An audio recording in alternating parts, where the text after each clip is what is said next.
Hello enemies and book lovers, my name is Ash and welcome back to my channel. I'm celebrating my 1 year on Booktube.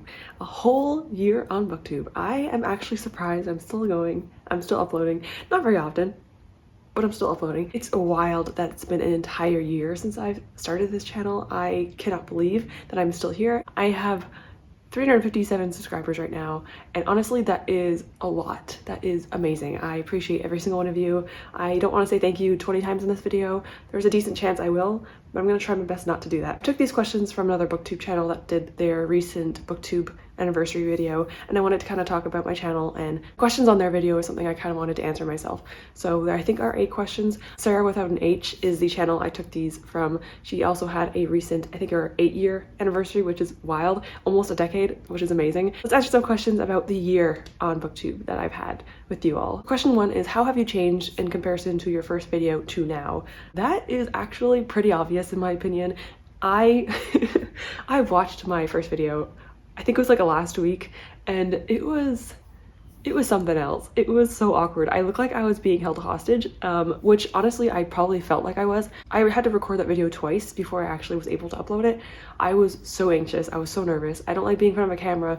I have a lot of self-esteem issues. I just never really liked myself growing up, and I was bullied constantly as a child, so I'm not very good at being in front of a camera. And so when I filmed that video, I was so anxious. I was so nervous, and I filmed it once and I felt so uncomfortable that I filmed it again, and it's still, I still look uncomfortable, I'll be honest with you. I look petrified, but I posted it, and I think that was really brave of me considering everything I've been through and all the things I think of myself as.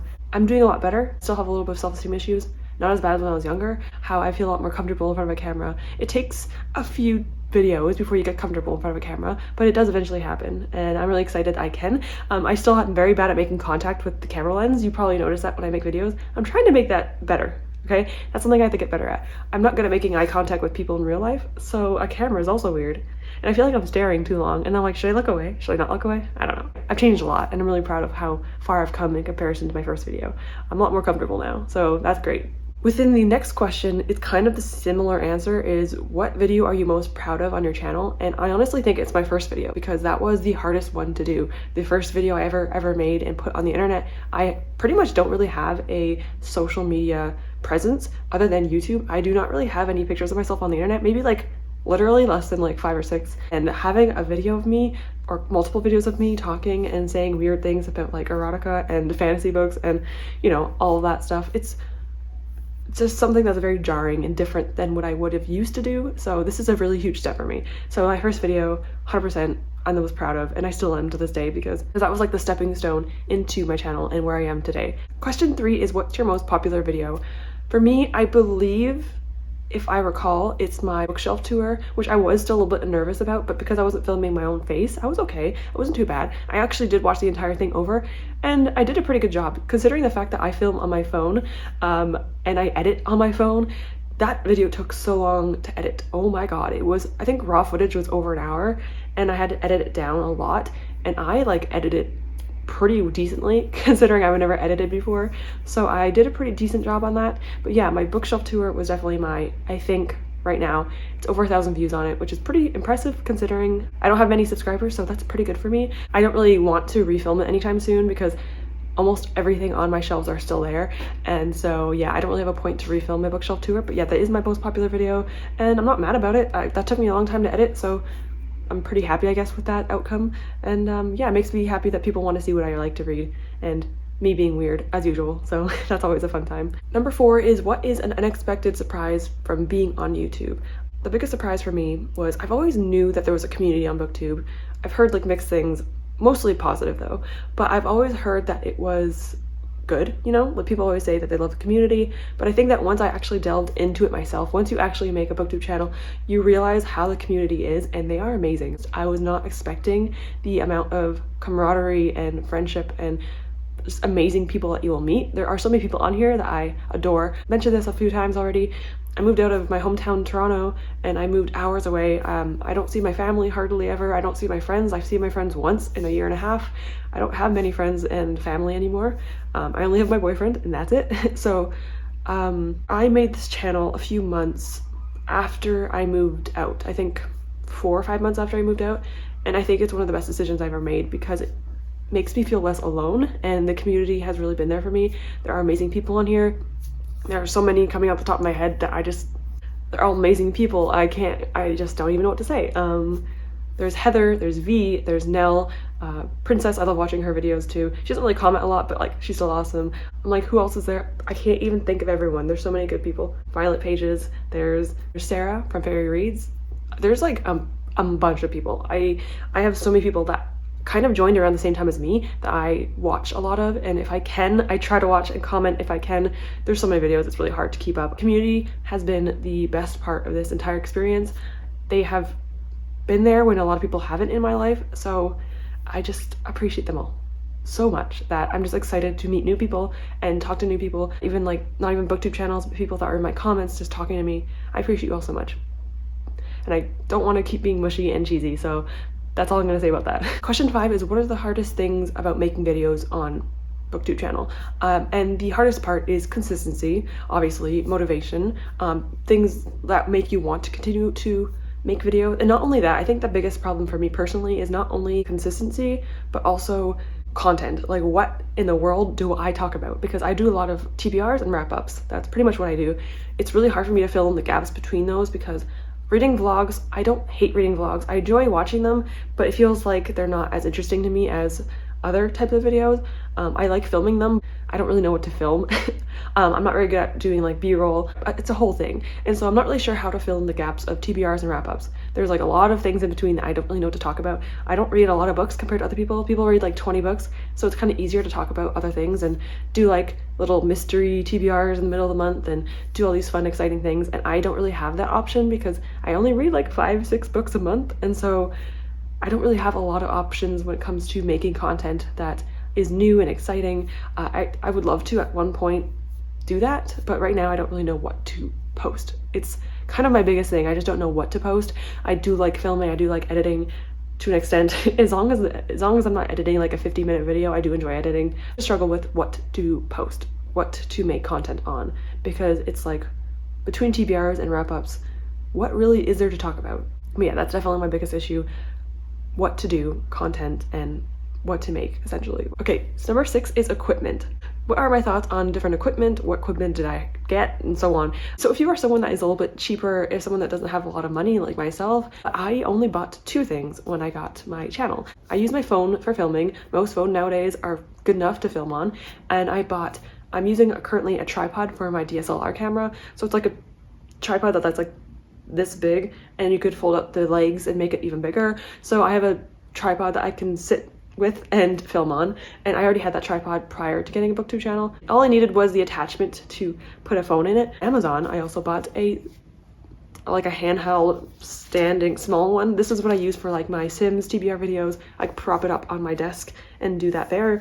This is good for filming boards, like if I do my scratch ticket or like Bookopoly, that kind of thing. This is good to do. There's also a back adapting thing that you could take this off on and put it flat so that you could film things downward, or you can go like, what am I struggling? You can go like this and film down and sideways, which is not a great idea because it will fall over, but you know what I mean, you know, it's useful still. I only ever bought this and my attachment for my normal tripod, which you could actually just use this and twist it off. I just decided to get 2 so that way I don't have to switch them back and forth all constantly. But that is all I have for my equipment. That's it. I would love to eventually get an external microphone because I know sometimes my audio isn't great, but I don't really know which one to get, and I don't have a lot of money and I don't want to be spending like a lot of money or like too little money and then it being bad. So I'm kind of waiting to see what I want to get with that. Maybe when I get a little bit more money and I get a good job, I will probably get better stuff. Right now, this is what I got. I have a window over there, a really big window. I have a lamp over there, and this is what I deal with. And this is what I work with. You don't need a lot to make a YouTube channel, I promise you that. Not much equipment, mostly just tripods, which is all I need really. Okay, so the 7th question, only 2 more, 7 and 8. My 7th question is, how do you deal with negative comments or any type of negativity? I honestly, so far, fingers crossed, I haven't received any, although I know eventually if my channel grows, it might eventually happen. I've dealt with negativity online before, not on videos, so I think videos might be a bit harsher, but in regards to online comments and online interaction. I've had to deal with very negative online interaction. I've had once where I had like a panic attack because of it. It was directly to me and it was like a Discord conversation. It was horrible. So if I can handle that, I could probably handle a little bit of negativity. I don't like negativity. I don't like criticism, but I think eventually I can handle it. I've kind of exposed myself to the internet over the years and commented on videos, and I've had people comment negative things and horrible things to me on comments, and I hate them. It makes me like anxious and I can't stop thinking about it. But like, I think I've grown a little bit better at adapting toward it. And the only thing you can really do in regards to negative comments is just try to have it not affect you as much. It's not that easy, I know, but you kind of can eventually be like, screw it, I don't care anymore, because it's not easy. I still get affected easily by that stuff. So if someone were to come on my channel and be like horrible to me, I would probably affect me for like a day or two, and then I'd eventually get over it because they're not really worth my time. It's really hard to deal with. So I don't think that people should get used to it. I don't think it's something that you can get used to if you're not someone like that. That's like a harder exterior. I don't have a hard exterior. I'm very sensitive, but you do kind of adapt to it a little bit when you get used to it slightly. I don't like it, but you kind of have to deal with it if you're going to be on the internet and social media. It's something that does happen sometimes. It's really annoying and unfortunate people have to be like that, but that's just how it is.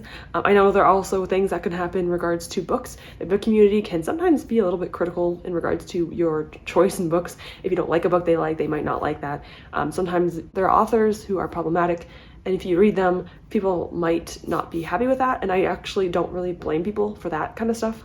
I still read things that are problematic sometimes, or authors that are, and I don't think it's a bad thing if people were to call me out on that, because it's kind of a good thing in my opinion. So there are things I think are negative and like hateful comments, and then I think there are ones that are critical and trying to tell you like, hey, this might not be a great thing to do.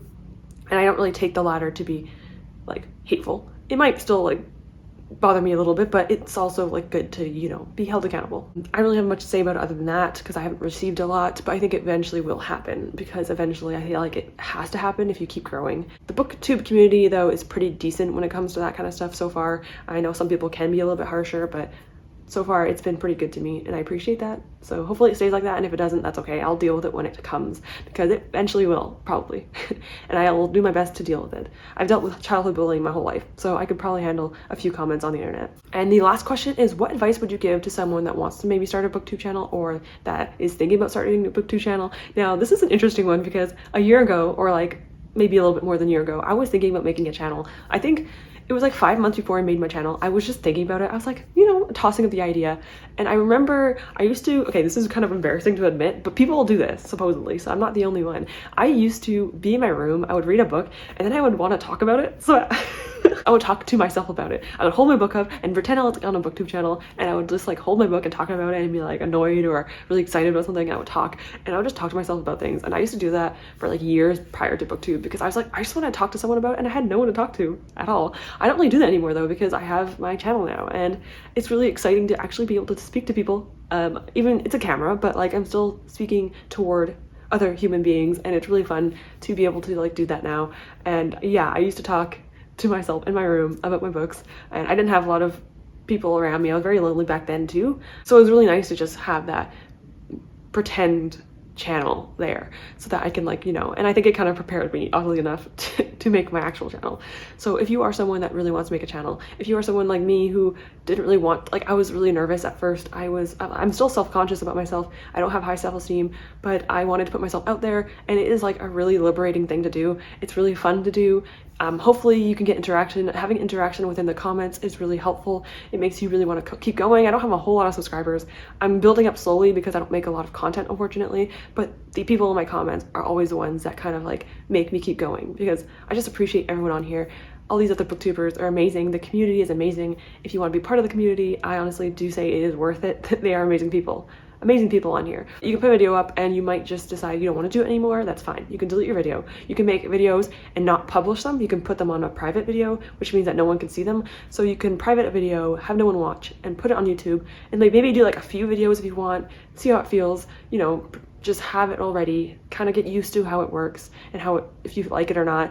You can either publish them in the future, or you can delete them and do them again when you're more comfortable. I really recommend, if you are wanting to make a booktube channel, to maybe try it out, maybe think about it. I know it's a little bit hard. It's difficult to put yourself out there on the internet. The internet is a big, huge place and it's kind of terrifying, but I would recommend to try it out if you want to. I would love to help if anyone has any questions in the comments about it. I've only been here for a year. Like I said, I'm not professional at this. I use my phone, I have a tripod, that's it. And I think that's enough, honestly. If you want to do something, all you really need is your phone. Most phones nowadays can do amazing quality, and I'm using my back camera, which is a little bit difficult because I can't see myself, but I originally used the front camera, and I would say to recommend doing that as well. Use your front camera first, see how you feel. Don't look at yourself, try looking at the camera. It's hard not to sometimes. You want to like see if you're in frame or whatever. Eventually you will get a little bit better at it. Also, if you want to make a booktube channel and you want to have a lot of people interact with you, comment. Commenting on videos is very helpful for that. I do it as best as I can. You might see me in your comments all the time if you're watching this. Listen, there are people I will definitely comment on. The people that comment on my videos, I always comment on theirs if I can. And then the people that don't comment on my videos, I will try if I can. I can't always, so I'll just like their videos. I will like, not dislike, I will like their videos. So I try my best to at least interact in some regard, either watching their videos and liking it, or if I can, I will comment. Any type of interaction with your subscribers or your commenters, any type, even like hearting their comments. You don't have to really reply, but even hearting them brings that slight connection, I guess, between you and the viewers. And I would really recommend trying your best, if you have time and if you can, to interact with your viewers, because it just makes it feel more special. Like it makes me feel closer to my viewers, and I really appreciate doing that. So I try commenting, I try liking, and I try to heart their messages because I really appreciate every single one of them. I just wouldn't be here without everyone being there for me as well. That's all I really have to say about that, and I cannot believe it's been a year. May 2nd was my actual day, but I had to film this a little bit late. I had like chronic headaches, so I wasn't able to film at the time, but now I am, and a whole year has gone by, and I'm hoping I will be here for years to come. Thank you all so much for watching. I appreciate every single viewer watching this video, especially to the end, because that means you actually finished my video, which is always nice, and I always appreciate that. If you are a booktuber and I haven't actually watched or subscribed or commented on videos yet, like, comment down below, because then I can interact and maybe follow you guys. To all my silent viewers, people that do not comment, people that do comment, people that are booktubers, people that are just viewers, people who want to make booktube channels are too shy or too nervous to, and people that already have booktube channels in general. If you're watching this video, thank you for being here, and just thank you for keeping me company, making me less lonely, and building a community around me that I really love and cherish so much. So thank you so much for being here. Thank you so much for watching. Hope to see you soon, and goodbye everyone.